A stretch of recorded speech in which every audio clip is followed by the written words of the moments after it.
Hello, welcome back to my channel. If you're new here, my name is Sarah Vicroy, and I live in Motown.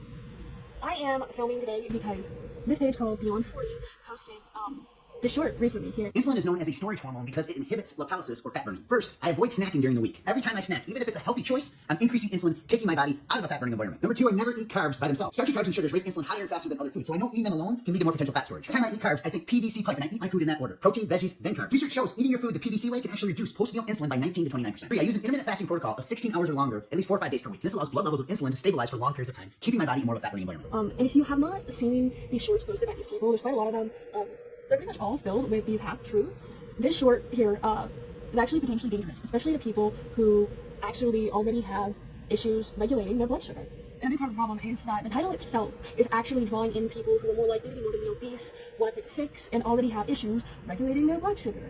So I, of course, commented about how this content was potentially harmful to people who already had issues regulating their blood sugar. And the guy who posted it, he calls himself the Ripped Grandpa, he actually responded. So now I have to tell him why he's wrong, because he just kind of like grabbed onto it and let it go. So here's the thing. Beyond 40 is not just your typical weight loss guru too. These guys are actually soliciting something. I don't really know what that is. There's like links and stuff they post sometimes, but it was pretty easy for me to determine pretty early on, just by those comments on that one shirt alone, that these guys are just as bad as your typical car salesman or doctor. They will pretty much do anything to confuse you, instill you with doubt, and gain your trust by deceptive means for another purpose. The cold hard truth is there is no quick fix, but what's wrong with that? What is so wrong about this post? Why is it so dangerous? A lot. There's a lot wrong with the post. And for you to get a better understanding of that, I'm going to have to delve into the short a little bit more.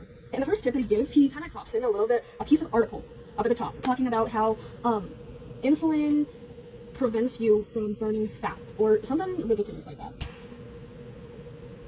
Insulin is known as a storage hormone because it inhibits lipolysis or fat burning. So he props in this bit of article talking about how insulin prevents you from burning fat.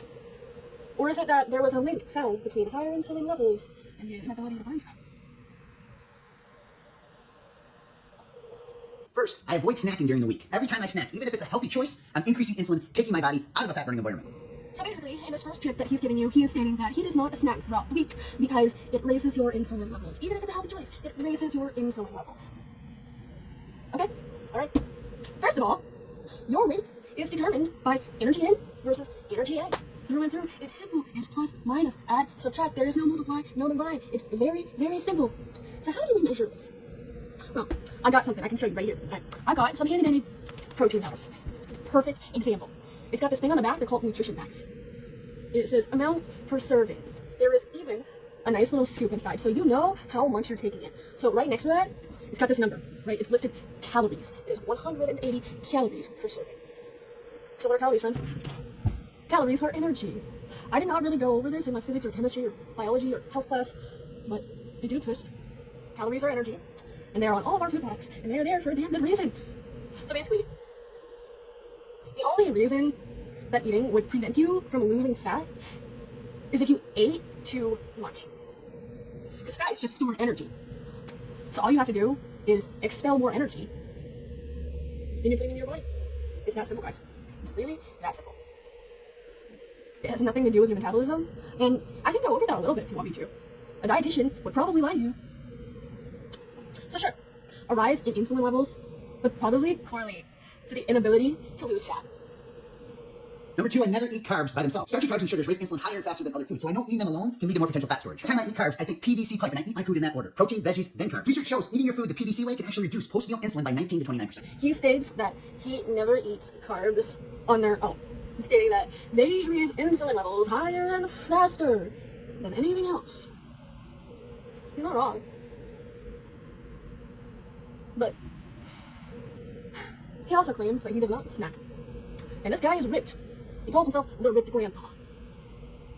He's gotta be maintaining that muscle somehow. He also claims that when he eats, he uses this method called the PVC method. Protein, veggies, carbs. And he eats in that order. He uses this rule because it reduces post-meal insulin levels, which, well, he's also not wrong. It could be useful for a pre-diabetic or a diabetic, but here is the... Honestly, the PVC tip is extremely useful, but not for fat loss. Because insulin has nothing to do with it. Absolutely nothing. Tip number 3. This one is my favorite. 3. I use an intermittent fasting protocol of 16 hours or longer, at least 4 or 5 days per week. This allows blood levels of insulin to stabilize for long periods of time, keeping my body in more of a fat-burning environment. He says that he uses intermittent fasting. He says he fasts for periods of 16 hours or longer, which is like his final, if you want to lose muscle and water weight, and then the next time you eat again, you wonder why you've suddenly gained 5 pounds. He claims that it actually stabilizes your insulin levels, and this is quite the opposite. It is, in fact, the exact opposite, and he's full of shit. So yes, fasting for periods of such a long amount of time out of your day, what is 16 plus 8? That's 24. So if you sleep for 8 hours a day and then you just don't eat at all, that's how long he's telling you to fast for. So yes, fasting for this amount of time will have your body taken away from itself to function. This whole short is just this guy making a case for fasting by deceptive means, using a little bitty clip from an article that found a correlation between a rise in insulin levels and the inability to burn fat. So yes, when you eat, you might have a hard time burning fat if you eat too much.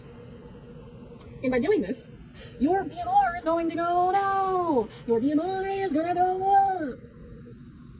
And here's why. So I think everybody knows what a BMI is. That is basically your fat to rest of your body ratio / percentage or whatever. Your BMR is the amount that you need to eat to sustain your current body weight or a healthy weight, determined by the amount of muscle mass that you have. So if you're losing muscle, your BMR is also going down, meaning that you are going to gain fat easier when you eat because you've lost muscle. So when you eat, it's not going to the muscle that you got, it's going to fat, which takes up more space.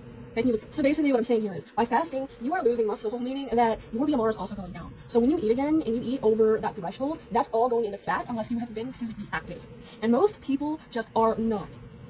And not even physically active. You would have to literally be using your muscles. Cardio, just moving around is not the same thing. You burn a lot more calories by using your muscle. So these people are wanting to lose weight fast. So they go, and they starve themselves, and they're like, oh, this is great, I'm losing weight so fast, I look slimmer already. And then, over the weekend, they go and they eat a normal amount. Next thing you know, they're 5 pounds heavier 2 days later, and they're going, well, how in the heck did that happen? Because what's probably happening is your body is repairing its muscle, so that's piling on. And then on top of that, you're regaining that water retention that you once had in your muscles. And then on top of that, you're probably still going to have a lower BMR because you've been starving yourself so much. So then that's going to go into fat, and you're just gaining fat that much faster. And it didn't destroy your metabolism. What happened was you just lost your muscle, and your body's trying to replace it. So the question that you've all been waiting for. So why is fasting dangerous to people who already have issues regulating their blood sugar? During your first fasting period, you would probably be fine, just hungry. But the next time that you eat, you are going to have a massive spike in insulin. And it's going to last for longer. It would take your body even longer than normal to regulate that spike in insulin. I can't tell you why. I'm not a scientist or nothing like that, but I can tell you that that is what's going to happen. And, it's probably not enough matter. By this point, you're probably laying around about to go to bed. You're going to go, well, I feel great, I feel fine, I'm going to fall asleep, I'm going to sleep. But then you're going to sleep through your alarms in the morning because your blood sugar is still not regulated. It's still sky high. And you're going to wonder why you slept through your alarms in the morning because you didn't understand that it was because your blood sugar was so high. The next fasting period that you have, your blood sugar is going to be even lower than it was the day before that because your body is still not used to going without. It's not conserving, it's just low, and it's going to go even lower. If you even manage to make it through the first few fasting periods without major incident, your body still won't be able to handle the spikes in your blood sugar when you do eat. No matter what it is you eat, how little or how much, your body is just not going to be used to it, and you're going to feel like total crap throughout the entire experience with maybe a few bouts of euphoria like you might get with a little bit of sleep deprivation, but you really are not functioning at your fullest capacity, and then you're losing muscle, therefore gaining fat a lot faster in the future. So basically, in order to fast effectively, you would have to be a jobless, non-functioning, non-member of society, and you can't have a job or anything because you won't be able to function, and you'll give up within 3 days. Regardless, fasting leads to binges, meaning that you're going to go from a low to a high really fast, your body won't be able to regulate it, it's not used to it, you're going to gain weight really fast, and then you're going to binge a whole lot more than that, and then you're going to gain weight even faster, and so on and so forth. And most people that would try this would not be physically active. It would be pretty freaking difficult for somebody who strength trains, like myself, I can say that now. It would be pretty freaking difficult for anybody to do this, especially somebody who was physically active and would not be losing their muscle by fasting. They would lose it and then they would build it back, and then that would just leave them exhausted all the time. It wouldn't be good for building muscle. It would only work for somebody who is currently maintaining a certain amount of muscle rather than building it. It would not be recommended for anybody with any type of blood sugar issues, and it would not be recommended for anybody who is not physically active in any type of way, because the end goal is to burn fat, not lose muscle. Because if you lose your muscle, you're going to gain weight back really, really, really fast. I think that's about the best that I can do explaining this, and most of you are just not going to really watch this and take it for granted, and I'm spreading truth, not lie. And on top of that, anybody who would have the muscle that they are maintaining that could even successfully intermittently fast to this extent, anybody who would have that kind of muscle, they wouldn't want to fast because they can really easily burn calories by doing cardio because they burn more calories a lot faster because of the weight from the muscle, and it's also a lot easier because of the amount of muscle that they do have. Therefore, fasting at all is dangerous, and it only ends in negative consequences. So basically, I'm gonna at the ripped grandpa and I'm gonna tell him, knowing damn well that nobody is going to watch this video and it doesn't matter how much I spread the truth, because any a-hole with a little bit of article that kind of coincides with something that he's trying to convince people of, anybody could do that and they would be more inclined to listen to them than somebody who's actively experiencing all of these things at once. Because I've only got 10 subscribers now until I lose them because I realize how shit the rest of my content is. My shorts are pretty quality for now. They'll get better. They'll stay good. My videos are gonna get a lot better. I got a tripod! I'm about to be the weight loss guru that you didn't know that you needed. What's next? Makeup? Fails. Makeup fails. It's really easy to fuck up. It's really easy. Because like, I'll look symmetrical, like dead on, and I'll turn one way and it'll look completely different than when it looks this way, and I can make it look good all around. You know, it's all about proportions. So I'm seeing some makeup fails in my future. Gingerbread House, not a total fail, but no one wants to watch that. So don't forget to like, comment, subscribe. I'm Shane Dawson's worst nightmare. Or his best friend. Best friend of me. I'm not coming for Jeffree Star's spot on top. He's probably miserable. We both are. You know, I keep getting distracted. It's the end of the video. You guys got the point. If you got any questions, if you want me to come for more people who spread lies on the internet, I would gladly do it. But I feel like that's Greg Doucette's job. I'm not really trying to steal from him, you know? But then again, he couldn't come for Eric like I could. I'm coming for all you bitches. Till next time.